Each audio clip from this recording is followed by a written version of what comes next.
გიორგი ჩიკვაიძეს 9 წლით მის ბიზნეს პარტნიორ ირაკლი პაპიაშვილს კი 8 წლით თავისუფლების აღკვეთა შეეფარდათ. მოსამართლის მიერ გამოცხადებულ გადაწყვეტილებას ხმაური მოჰყვა სხდომათა დარბაზში. გამოძიებამ დიდი ოდენობით თანხის მართსაწინააღმდეგოდ მითვისებას ედავება. მაკალაშხია განაჩენის და პროცესის დეტალებით შემოგვიერთდება ახლა პირდაპირ ეთერში სასამართლოდან. მაკა გისმენთ. ლიზა, განაჩენის გამოცხადებას ორივე ბრალდებული სხდომათა დარბაზში დაესწრო. გიორგი ჩიკვაიძე ეტლით მოიყვანეს დღეს თბილისის საქალაქო სასამართლოში და ის განაჩენის გამოცხადების დროს შემოიყვანეს სხდომათა დარბაზში სულ რამდენიმე წუთით. მას შემდეგ რაც გამოცხადდა გადაწყვეტილება და გაიგო, რომ მას 9 წლით თავისუფლების აღკვეთა შეეფარდა, ხმაურითა და შეძახილების ფონზე დატოვა მან სხდომათა დარბაზში. ამის შემდეგ კი მოსამართლე იზა კელენჯერიძემ ხურა სხდომა და უკვე ირაკლი პაპიაშვილის გადაწყვეტილება დახურულ სხდომათა დარბაზში გამოაცხადა. ირაკლი პაპიაშვილს 8 წლით თავისუფლების აღკვეთა შეეფარდა. ის სხდომათა დარბაზიდან იქნა დაკავებული. დღეს საბოლოო სიტყვით მხოლოდ ერთმა ბრალდებულმა ირაკლი პაპიაშვილმა ისარგებლა. მან აღნიშნა, რომ ის არ იცნობდა აღნიშნულ ხელშეკრულებას და შესაბამისად საქმეში მისი ბრალეულობა არ იყო და ამიტომ უნდა მიეღო მოსამართლეს გამამართლებელი გადაწყვეტილება. რაც შეეხება გიორგი ჩიკვაიძეს, მას სასამართლოს სხდომათა დარბაზში საბოლოო სიტყვის უფლებით არ უსარგებლია, გამომდინარე იქიდან, რომ რამდენიმე სხდომის წინ მან მოსამართლის მიმართ გამოიყენა შეურაცხყოფელი სიტყვები, სწორედ ამის გამო ის იქნა სხდომათა დარბაზიდან გაძევებული. შესაბამისად მას საბოლოო სიტყვის უფლებით არ უსარგებლია. რაც შეეხება უფლებადამცველების პოზიციას, რომელმაც დღეს საბოლოო სიტყვით მიმართეს სასამართლოს, ისინი აღნიშნავდნენ, რომ აღნიშნული საქმე არ იყო სისხლის სამართლის დანაშაული და სასამართლოში საქმის წარმოება სამოქალაქო დავით უნდა დაწყებულიყო. პროკურატურის მოვალეები მოწმეები ჩემი სასიკეთო საუბრობდნენ და ყველა აღნიშნავდა, რომ მე არსად არასდროს არ ვფიგურირებ. ამიტომ თუ ვინმეს ინტერესია და თუ ვინმეს არ ვიცი ისე ჟარგონულად ვთქვა, რომ სპორტული მუღამი აქვს, რომ ციხეში უნდა ვიყო, სწავლობ ციხეში და ცალსახაა ყველა დოკუმენტაციით როგორ დანაშაულო.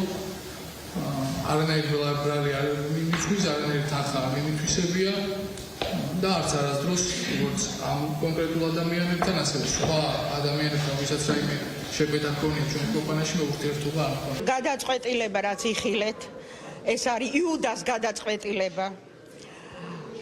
გენპროკურორი გაბიტაშვილი და მოსამართლე იზა კელენჯერიძე არიან მონაწილეები ჩემი შვილის გიორგი ჩიკვაიძის მკვლელობის მცდელობაში, ჯერჯერობით მცდელობაში, იმიტომ რომ ჯერ ცოცხალია. აი ეს უმძიმესი ავადმყოფი ადამიანი ეცმი ჯაჭვული მოიყვანეს, იმიტომ რომ ეთქვათ, რომ 9 წლით ციხეში გაუშვეს.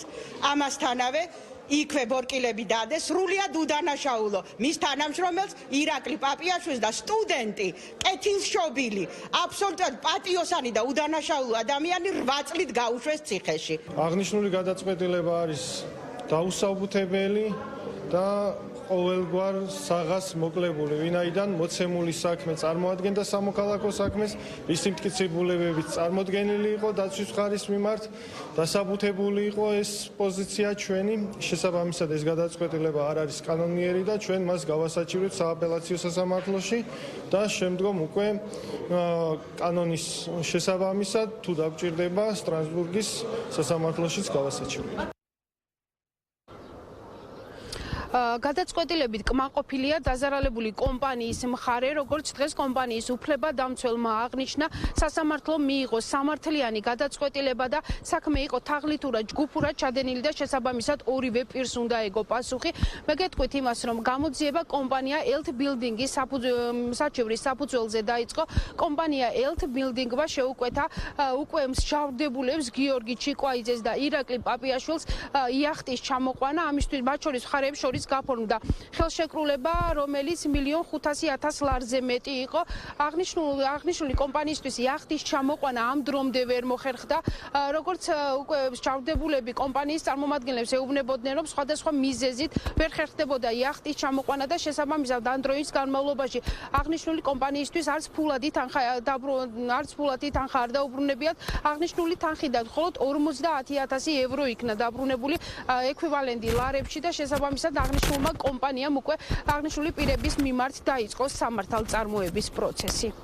სასამართლოს მიერ მოხდა ბრალდების ხარისმიერი წარდგენილი მტკიცებულებების სრულად გაზიარება, რის საფუძველზეც გამოტანილი იქნა ერთადერთი სამართლიანი და კანონიერი გადაწყვეტილება გამომტყუნებელი განაჩენი. ფაქტის სახეზე არის ბრალდების ხარისმიერი წარდგენილი მტკიცებულებები ცალსახად დადასტურდა ბრალდებულების მიერ, ამ შემთხვევაში უკვე მსჯავრდებულების მიერ ჩადენილი დანაშაული. აღნიშნული წარმოადგენდა სისხლის სამართლის დანაშაულზე შესაბამისად სასამართლოს მიერ შეფასებული იქნა სამართლებრივად და ამიტომაც იქნა გამოტანილი გამომტყუნებელი განაჩენი. სამართლიანი გადაწყვეტილება მიიღოს სასამართლომ.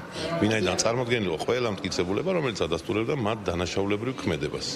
აქედან გამომდინარე სასამართლომ მიიღო სამართლიანი და სწორი გადაწყვეტილება. სახეზე არის ჯგუფური დანაშაული და აქედან ვერ გამოყოფ ცალკე ვერც ჩიკვაიძეს და ვერც პაპიაშვილს, ვინაიდან ორივე ერთობლივად მოქმედებდნენ ერთი კომპანიის სახელით, ერთი კომპანიის წარმომადგენლები იყვნენ, აქედან გამომდინარე მოქმედებდნენ ჯგუფურად ჩვენი კომპანიის გიორგი ჩიკვაიძე და ირაკლი პაპიაშვილი აღნიშნულ საქმეში თავს უდანაშაულოდ მიიჩნევენ და მათ მიმართ მიზან მიმართულ პოლიტიკურ დევნაზე საუბრობენ. მადლობა მაკა ლაშხია იყო სასამართლოდან პირდაპირ ეთერში.